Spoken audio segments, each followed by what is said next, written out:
The argument was, can Kevin Durant Carry carry a team. a team? And And this that is your answer. no, because you changed the definition. Y'all said, can he carry a bunch of ragamuffins? Can he carry a bunch of ragamuffins? Similar to how LeBron did or some of these other great people. All right, okay. All right, we changed the definition. Then I'm cool. I'm going to back away on that. Because he cannot carry a bunch of ragamuffins.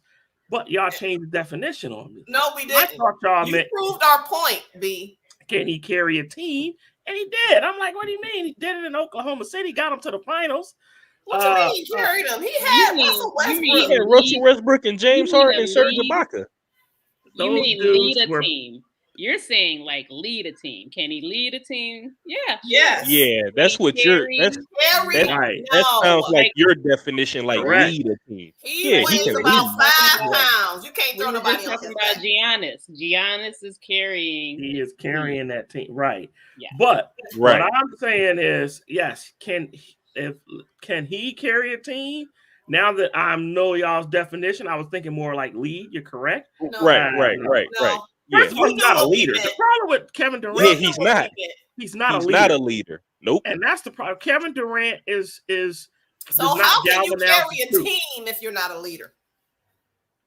Ooh, well, that's debatable, but yeah, that's a whole another discussion. But As my I said, point my is, team. yeah, but my point is, Okay, Kevin perfect. Durant is not a leader in the sense of I can galvanize people, I can get these guys to buy into our system, and I'm gonna get this guy and do that. No, he ain't that. Can he lead a team? As in, I'm going to be the most best player on the floor, and y'all follow me. What is that laugh for? Very. I just wanted to play it. I wanted to get you to laugh during your take, but it didn't work. It worked for me. Oh But man. at any rate, yeah, KD, yeah, he's done. Go And if the Golden State Warriors, get to the finals without him, all them rings gonna be getting less and less shiny. Well, yeah, that's They're not well. shiny The either. problem is too. The problem is too. BJ is directly after Boston swept him, they're going up against another dude who's in the same stratosphere as him, and he's like Middleton isn't playing, and Giannis, like you said, the series not over. But look at all the game. Like Giannis has had over 30 in almost every game, I believe. It was only one game where he didn't have 30. KD had games where he was under 20. Yeah, Like, he come on, was man. shook that series. He was shook. Yeah. That was shocking, to be honest, because it was like, Not to me. Why? Because to me, everybody's like, oh, he's the best 3 to ever play the game. That is just so disrespectful to LeBron James, Larry Bird, and Scottie Pippen. But anyway, that's not what we're talking about. It's not surprising to me because he just, if he was that dude, he wouldn't have left OKC. So since he's not that dude, I'm not surprised that he only got 17 or 15 and couldn't carry the team, because I'm not surprised. He couldn't do it, so he went and said, hey, can you all help me beat LeBron? I can't do it by myself. No, that wasn't I'm, him. I'm not mad that he left OKC. I'm mad to the place that he went to. Correct. Well, yes, exactly. So what I'm saying is he didn't go somewhere where he could be the leader of the team and carry somebody to the finals. He had to go to a 73-win team. Oh, no, we get that. Right. So that's why I'm not surprised that he only got 15 or 17 or whatever it was below 20. That doesn't surprise me because y'all think he's that dude. I just don't. Well, did you see last year's series? Yeah. Did he go to the finals last year? He didn't have any help, but he balled out. And so that's what I'm saying. Why you bringing up old stuff? Last year, he damn near single-handedly beat Milwaukee. So he tried. He just fell short. 2 inches short because of his shoe size. But hey, you need to wear 13 and a half instead of 15. I'm glad since we on the NBA, and this don't have to be long. What y'all think about Jokic winning back-to-back MVPs? Oh, BJ, you were also wrong. Remember, you said Denver Golden State. You said Jokic will get you 2. I said no, he won't. We both said that, Illy. Yeah, We but both said that if Steph is yeah, we were like they'll playing, give him a game. they'll win Yeah, they'll one get a game. If Steph is not playing, they'll win 2. That's what we said. Yeah. But what y'all But think Steph about him winning playing. back-to-back MVPs and joining that list of like what is it Steve like Nash, Magic, Michael. LeBron, Jordan, Kareem, people like that. Bird. Yeah, yeah. I guess I don't know all the stats. I was listening a little bit today, but why wouldn't he win? Like he did better in all his stats except assists. So he improved in every area in which he won last year. So why wouldn't he win again? Why would that not make sense if he got even better? I got an answer to that. I'll come back to it. Go ahead. Oh, I got an answer to that. Here's the problem. I get exactly what you're saying. See, the writers don't want to look foolish. If you gave me the MVP and I had less stats last year, and I improved on all those stats and became one of the first to do 1,500 or something other stat like that, you got to give it to me this year because I got better. I did better. But there's only one little itty but. It ain't all about the numbers. Mm-hmm. It's about how well your team performed. And that is where the difference between Embiid and Jokic come in, is because Yep. Embiid got his team to perform a whole lot better in a whole lot tougher conference than Jokic. And so, yeah, he put up gaudy numbers. They were gaudy. I get it. And based on what he did last year, if you're a writer, you almost stuck because people will argue with you. Wait. You voted for Jokic last year and he got better stats. He's got to win it again this year. But that's a dumb argument. What was the impact that he had on that team? What was the impact he had on getting his team to where they were? Yes, they made the playoffs. I get it. No issue there. However, come on, we all knew they were going to be one and done. We all knew that even as a 6 seed, they weren't going anywhere. Whereas Embiid, who before he had Harden, was putting up MVP stats. Embiid, before he had Harden, had his team in 3rd, 4th, 2nd seed at some points in there. They started losing and fell off a little bit, but Embiid by far had the most impact and in a tougher conference, which is why I think he should have won that MVP. Not because I'm living Philly, but it was Embiid's, and they just gave it to Jokic because of the numbers. Normally, as a 6 seed, you're not winning no MVP unless you do something extraordinary like Russell Westbrook did when he won it for getting that triple-double. I was going to bring that up. But other than that, if you're a 6 seed, it's typically, we're going to give it to the people who have higher records and better records than that. But go ahead, Murr. No, I was just going to say the whole Russell Westbrook thing. But also, sometimes the system is rigged against people, meaning like Jordan could have won MVP every year and they got tired of giving it to him, so they started looking at other people. There have been times when LeBron did better than he did the last season, but they voted for somebody else MVP. So Steph Curry. It just depends on, right? It just depends on how they feel that year. Yep. I really have nothing else to add. I think it should have been Embiid because I told BJ we had to talk. Remember midway through the year, you had DeRozan, I had Embiid. Yep. And I gave you the reason why I had Embiid at the midpoint. This was before they even got Harden. I said, look at what he's doing with the drama surrounding that. They had the most drama. Forget the Lakers. That wasn't drama. We knew before the season they were old. But Embiid, that Ben Simmons staying away, bringing up mental health, not sure if he gonna play, not sure if they gonna trade him, what they gonna get back, and then your second best player now becomes Maxey, who we weren't really sure about before the year started either, and they were still performing. And then even with Harden, he still was clearly the best player. I mean, he led the league in scoring as a big man, had 12 rebounds, and he's a better defender than Jokic. It's just like defense doesn't matter today.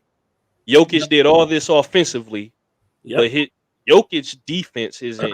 I forgot adequate. about that defense. That's correct. Yeah, defense doesn't matter today anymore. It doesn't matter.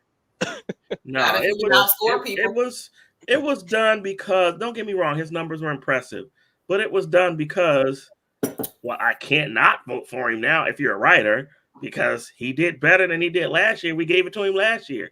Come on, y'all. I got to look at it better. Don't just look at numbers. So simplistic. Impact. Exactly. What did he do?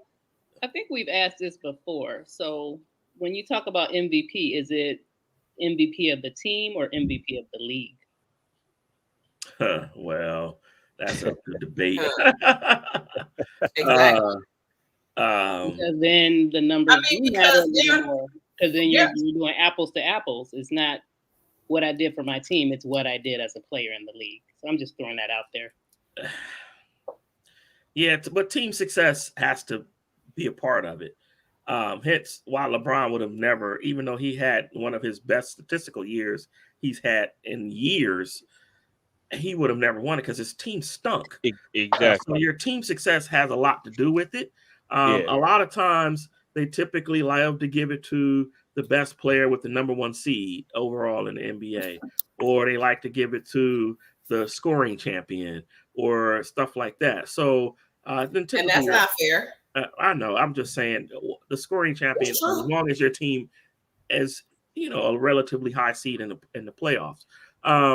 So that's how the writers typically voted. That's why I always gave it to like a DeRozan, because at the time he had the number one team in the NBA, or at least number two, and he was in the East, and the East was better. So I was like, oh, they're gonna give it to DeRozan. DeRozan's gonna win this MVP if he keeps it up. But I get what you're saying. Sometimes we always argue this debate. Most valuable. What's the word valuable mean? Yeah. If you took Jokic off his team, there are a lot of put him somewhere else. Exactly. Would he be as successful? If you took Embiid off the Sixers, would they still make the playoffs? All right, maybe because they have more talent around them. All right. If you took Giannis off Milwaukee, they're probably a lottery team. So that's when you get into that word valuable. Well, then who's the most valuable? Or was I another term they used, the player of the year? Maybe he was really only the player of the year, but not the most valuable. Do they have that award? No, they don't. I was just making and that's what they need to do. Because exactly. When you say most valuable, like you said about if you took Michael Jordan off of the Bulls, would they still have been? If you took LeBron out of you saw it when he retired. You saw what Scottie Pippen did as the number one. Scottie Pippen, they went to the Eastern Conference Finals. Yes, exactly. Correct. But what I'm saying is, like, you take LeBron off the Cavs. What happened to the Cavs? Lottery team. Exactly. So yes, he was valuable, but they found other people and other reasons to say that he was not. Like I said before, that 2007 team, only us Cleveland people could name probably the starting five, and that's only because we were here. Right. But other than that, he carried a bunch of bums. Yeah. So that's where the debate happens: valuable versus player of the year versus should there be I believe one last point. I believe they shouldn't award it until the end of the playoffs. I agree. Ding ding ding ding ding ding ding ding ding ding ding ding ding ding. Call the person who had a great season player of the year. Call the person MVP. If you survive through the playoffs and all that good stuff, or you're one of the teams that at least went deep in the playoffs, then you get the MVP trophy. I get finals MVP. That's only for one series. Who cares about that one series? Right. Like Andre Iguodala. MVP. You can still have your finals MVP. Call the award for regular season player of the year, and then we'll truly know. And I think because Jokic got put out early, definitely Embiid. If you look at the Embiid or Giannis would be the two right now. It's definitely Embiid. Yeah. Even though I'm sorry, I kept saying one last point. I don't know if you're going to bring this up. I'm pissed off at him for pouting because he didn't win this award. Oh, I agree with you. I agree with you there. Oh my gosh, Embiid pouted. He was standoffish to his teammates yesterday. Didn't even get in the huddles, and he was all whiny, like, oh, did he need a Snickers? Yeah, exactly. Maybe he played like it. Maybe his face. Embiid, you're better than that. Go out there and get angry. Instead of getting pouty, get angry and be like, I'm going to drop 50 tonight. Just to show y'all why I should have been the MVP. He's in pain. Like, y'all act like he didn't get his face cracked. Ain't no pain. Get out there and Lord, have mercy. All right, now I'm done. Sympathy. Okay. All right, good. All right, ladies. Charla Mae and Marley Marl. I want y'all to do this. I don't care how long it takes, but I want y'all to bring in this next topic. I saw this while I was on vacation in Jamaica, and the headline read, Supreme Court may overturn Roe versus Wade. That decision that happened back when? What was that? The 1960s, 70s? When did that happen? 1973. Yeah. 1973. Okay. All right. So I want y'all to start this off. Whichever one of you two take it and explain to me how y'all feel about this. Two things. My feelings on bless you before you sneeze. I'm sorry, Charlotte. Because you said that, it went away. Right. So regardless of my personal feelings on it, it's a woman's right to choose. And I don't believe those who can't even bear children should be able to tell a woman what to do. Tupac. The child is a part of her until they are born. So she has a right to make some decisions that impact her. Like I don't even get into Facebook debates with friends and stuff, but I have some very conservative friends, and they're, well, don't have sex, well, have protection, and that doesn't cover every circumstance. There's incest, there's rape, there's whatever, and if you're not going to be there in the long term to support these women who end up having these children, then step back. So that's that on abortion. The bigger issue to me is what we allowed to happen back in 2016. We allowed this person to come into office, and this person was able to elect, was it three justices? Three. And I mean, he stole two. Right. So he's gone, but the impact is for the next 10, 20 years, because we have this extremely imbalanced Supreme Court set up right now. And I know they've talked about adding more judges to try to even it out. I don't know if that's really going to happen. But, it's just frustrating, because you think things are a joke, and people sit home and they don't vote and they don't do this and they talk stuff about the system. And now we are stuck with this type of thing happening. Because when have you seen any type of civil rights like this be rolled back? We've had the last few years, we've been progressive, and we've opened up conversations about race, and we've done all kinds of things to move our country forward. And here we go with like the biggest backtrack that I've ever seen in my life. So, besides voting rights. Yes. So that's very frustrating to me. So that's my take on it. Go ahead, Marley Marl. You said a lot of things, and I really want to address them all, but I couldn't keep them all in my small little brain. But no, seriously, like the very first thing is anyone without a uterus should not be able to tell someone with a uterus what to do. You don't see anyone putting out legislation saying, men, you have to control your sperm. You can't just let seeds spill all over the place. You can't just this and that and that and this. There's nothing out there about controlling a man and what he can do. It's only about women and what we can and cannot do. And the whole thing is, I think that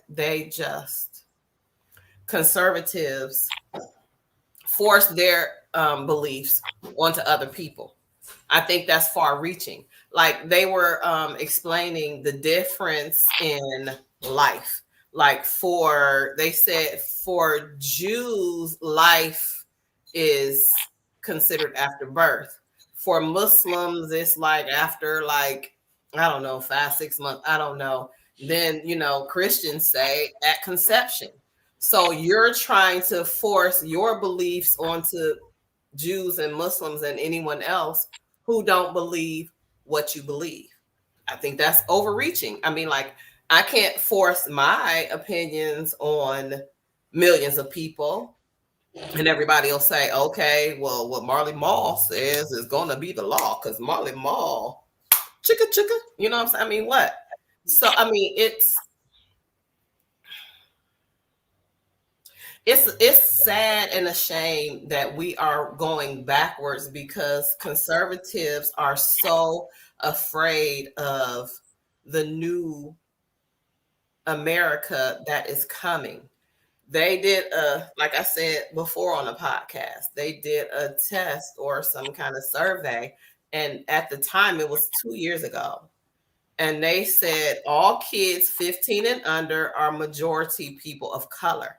So they are trying to put in all their rules right now to try to control all these people of color that they can't control. So they're putting in all this stuff. Oh, you can't vote. Oh, you can't have an abortion. But if you do have a baby, we're not going to give you Medicaid. We're not going to give you food stamps. We're not going to give you this. We're not going to give you no daycare vouchers. No, you got to pull yourself up out of bootstraps and make it happen for yourself. Oh, don't have sex, then use contraception. But like in Mississippi, the governor is talking about banning contraception now. So you have people that's saying you can't have an abortion. Then they're saying you can't use contraception, but then they're going to say don't have sex as though they don't have sex. I mean, like it's unrealistic, the things that they're trying to impose upon people. And I think that we should be out in the streets. I mean, because seriously, it's not about the child. It has nothing to do with the child. I mean, because I personally feel, my personal opinion is, if it's not viable outside of the body, then it's not a baby. If you need me to survive, then are you really a baby? That's me. Because like in Ohio, they passed a heartbeat bill. You get a heartbeat at like 6 weeks. At 6 weeks, the baby still looks like a tadpole. So are you, if it came out, would it survive without you? No, it wouldn't. You can't even put that in the incubator and make it survive. So the whole convoluted mess about what is this and what is that, stay out of it. Leave it up to the woman and maybe even the man who she laid with. Most of the time when people have abortions, the man is already gone. None of this falls into the laps of the men. It all falls into the person's lap who has to carry the child. And that's the person with the uterus. And, I don't want to say he, she, because everybody's upset about, these pronouns. It's the person with the uterus, the female. You do not want to call yourself a female, but if you got a uterus and you have periods, you are a female. You are the only ones that can have a baby. So there is no way a man should be trying to tell me what I can and cannot do with regards to that, especially if you're not going to be the one that's supporting it. You're not going to, you go to child support. Oh, you need the man's driver's license. You need his social security number. You need his this, you need his that. Well, we had sex and he was gone. I don't have any of that. What am I supposed to do? Oh, well, that's what they'll say to you. Oh, well, you should have thought about that before you had sex. You know what I'm saying? So it's like unrealistic, the things that they're trying to impose. Wow. That was great. That was great. I'm glad I got your two opinions on that. That was very heartfelt, emotional, phenomenal speaking right from the heart. I appreciate and I just want to say I am not of childbearing age, so it doesn't really apply to me. But to those who still have the right to decide, I think they should have the right to decide, because what I'm doing over here in my house has nothing to do with what you're doing over there at your house. And so that's how I feel. Yeah, it's about the right to decide. You said it. It's not about if Right I to believe decide. in it. It's not about I don't believe in. I believe it's about you have the right to decide. You have the right to decide. And And that's it. you know, this is just a foreshadowing of like you were What's to come? what else Oh, we yeah. are about to backtrack on. Yeah, they already did voting rights, and they're talking about, okay, what's even more important about the Supreme Court justices and what they said the reason that they can overrule the abortion is because none of that was intended in the original Constitution when it was written. And when you think about that, they said all men are created equal. They did not include women in that, and that's white women too. They did not include, they were not talking about women at all. And they definitely were not talking about indigenous people, slaves, or people from South America. So if you can roll back that and say they didn't mean that with regards to abortion, what else are they going to come and say? They didn't include that either. Yep. Excellent point. You know, BJ, look, BJ, I don't have nothing else to add. I just wanted to hear them speak because that was it right there. I don't have a uterus. You drop the mic, and that's true. Hey, I know my fellas just got on here and look. Yeah, y'all see me rocking the hat. I know you. Oh, nice. I like it. Was that a birthday present? So what you just saw on my hat, that's the game, the video game NBA 2K. And obviously you need 5 people to play basketball. And all the names you see on the hat, those are our profile names that you see when we log into the Xbox. Okay. So yeah, I told them to log on and tell them I was rocking it. It's my first time I wore it. So. I like it.